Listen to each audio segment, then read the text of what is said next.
हमारे बीच हैं वरिष्ठ कवि बदन सिंह मस्ताना जी। आइए सुनते हैं उनकी रचनाओं को। वह अपनी बेबाक लिखने के लिए सारे देश में जाने जाते हैं। सुनते हैं बदन सिंह मस्ताना जी को। मनुष्य को हैवान बनाती हैं रोटियां, मनुष्य को हैवान बनाती हैं रोटियां, मान का अवसान कराती हैं रोटियां, और जानलेवा भूख जब आंतों को चबाती, जिस्म की दुकान लगाती हैं रोटियां। क्या बात है, क्या बात है। जिस्म की दुकान लगाती हैं रोटियां। और लड़ रहा हूँ देश में सुख शांति लाने के लिए, लड़ रहा हूँ देश में सुख शांति लाने के लिए, भूखमरों को पेट भर भोजन दिलाने के लिए, भूखमरों को पेट भर भोजन दिलाने के लिए, सफलता उसको मिलेगी एक दिन निश्चय, प्रण किया सर स्वयं का जिसने कटाने के लिए। और रोजी रोटी के वितरण में यह अन्याय चलेगा कब तक, रोजी रोटी के वितरण में यह अन्याय चलेगा कब तक, भ्रष्टाचारों की ज्वाला में जन समुदाय जलेगा कब तक। पूछ रहा हूँ दिल्ली वाली गद्दी, शीघ्र बता दे मुझको, महलों के समान कुटियों में सुख का चांद खिलेगा कब तक, समान कुटियों में सुख का चांद खिलेगा कब तक। और कुछ थोड़े दूसरे परिवेश में देखें कि भ्रष्टाचारी घोटालों के आदि बैठे हैं, भ्रष्टाचारी घोटालों के आदि बैठे हैं, सरकारी धन की करते बर्बादी बैठे हैं, जनहित की शायद उनसे कोई उम्मीद नहीं, संसद में 80% अपराधी बैठे हैं। और चार पंक्तियां और देखें,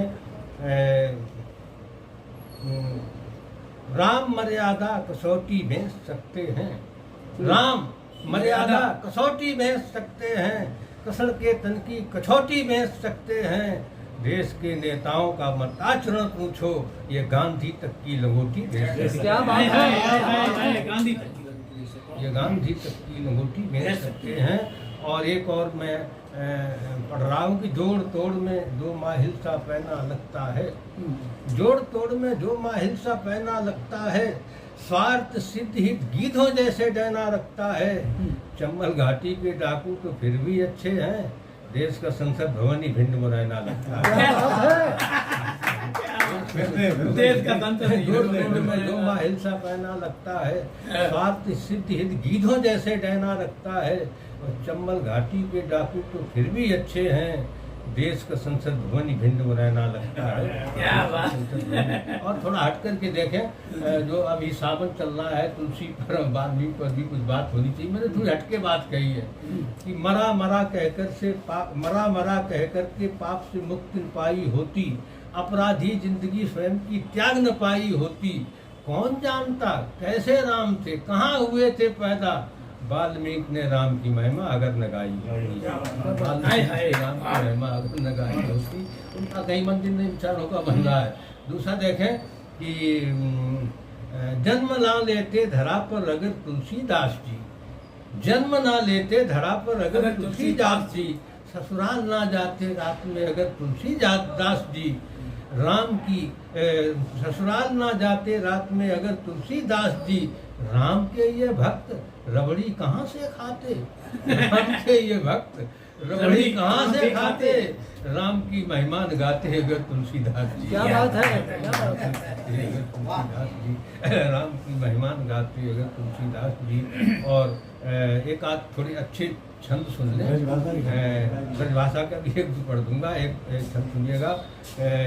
कवि की न जाति कोई, कवि का न धर्म कोई, एक कवि दृष्टि में समष्टि होनी चाहिए, रस छंद भाषा भाव सबसे ही ओतप्रोत, कविता की शर्तों की पुष्टि होनी चाहिए। कवि का ये काम नहीं दूसरों को गालियां दे, कवि की तो भाषा सदा श्रेष्ठ होनी चाहिए, और कवि और संत में न भेद हुआ करता है, कवि की कबीर जैसी दृष्टि होनी चाहिए। क्या बात है, क्या बात है।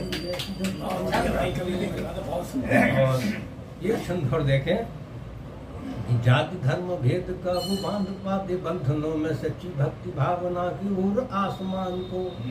जाति धर्म भेद कब बांध पाते बंधनों में सच्ची भक्ति भावना की ओर आसमान को। और ढोंगियों की दृष्टि में ही इसकी अनेकता है, पोर पोर एक सा प्रकाश ज्ञानवान को। इसीलिए श्याम के उपासी बने रस खान, परित्याग नाम के विवाद के जहान को। और जिनके की रोम रोम में रमे थे रस खान, कैसे ठुकराते रस खान ठुकराते रस खान को। और एक ब्रजभाषा के लिए आपने संकेत किया है, मन मोहन के मुख सोनिक सीमान, मुक्ति पिटारी लगे ब्रज भाषा। क्या बात है। मन मोहन के मुख सोनिक सीमानो, मुक्ति पिटारी लगे ब्रज भाषा। और चहु धामन में जाकी ज्योति जगह, आरु गाजू में प्यारी लगे ब्रज भाषा। तरसे सुर जाही अलापन को, इतनी रक्त नारी लगे ब्रज भाषा। विधि रसु चाखत गौरव भयो, तिहु लोक ते न्यारी लगे ब्रज भाषा। एक और देखें कि राधिका श्याम को रूप निहारी के, रीझी गई रस खान की आंखें। राधिका श्याम को रूप निहारी के, रीझी गई रस खान की आंखें। और नेहा सुधा रस सिंधु में डूबी के, भीजी गई रस खान की आंखें। चित्र अनूठे ही गोकुल गाँव के, खींची गई रस खान की आंखें। और तासों ही छंदन में रस खान, उलीची गई रस खान की आंखें।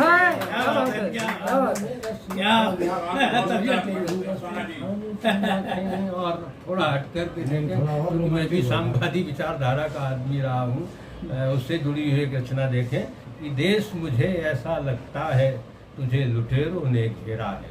क्या बात है। देश मुझे ऐसा लगता है, तुझे लुटेरों ने घेरा है।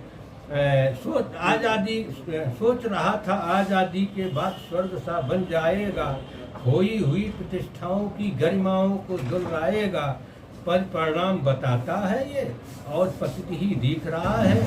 देवों नहीं दानवों के सब आचरणों को सीख रहा है। देवों नहीं दानवों के सब आचरणों को सीख रहा है। मन हक्का बक्का रह जाता, विकास के आंकड़े बांचकर, क्योंकि दीप के तले अंधेरा ही सच्चाई पर हेरा है। देश मुझे ऐसा लगता है, मुझे घेरा है। और दूसरा देखें, जो जिस थाली में खाता है उसमें ही सुराग कर रहा, और मियाँ मिट्ठू बन करके दूध का धोया हुआ बन रहा। कागज के घोड़ों पर खुशियाँ, बंदर बांट तराजू साधे, बबला भक्ति की छाया में दुराचार डाले दे रहा है। देश मुझे ऐसा लगता है, मुझे लुटेरों ने घेरा है। और सांप नाथ पर सुमन सेज है, नागनाथ कल के प्रहरी है। सांप नाथ पर सुमन सेज है, नागनाथ कल के प्रहरी है। स्वार्थवाद की जातिवाद की जड़ें पुरातन से गहरी है। मोटी मुर्गी बनने का क्रम बेकारी भुखमरी जुटाए, मोटी मुर्गी बनने का क्रम बेकारी भुखमरी जुटाए। चंदन वृक्षों का आडम्बर से अनुराग घनेरा है। क्या बात है, मुझे क्या बात है, क्या बात है। मुझे लुटेरों ने घेरा है।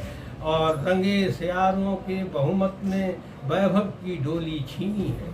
रंगे सियारों के बहुमत ने वैभव की डोली छीनी है। त्यागों बलिदानों के तन पर दिख रही फतुई झीनी है।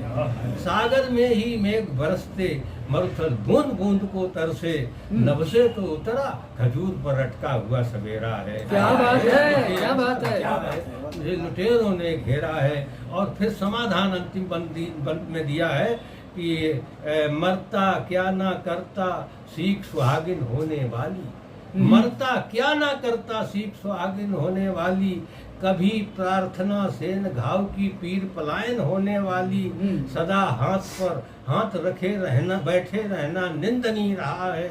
जंगल में मंगल पैदा कर लेना ही बंदनी रहा है। क्या बात है, त्यागों बलिदानों के द्वारे दीवाली देती फेरा है। देश मुझे ऐसा लगता है, मुझे लुटेरों ने क्या बात है।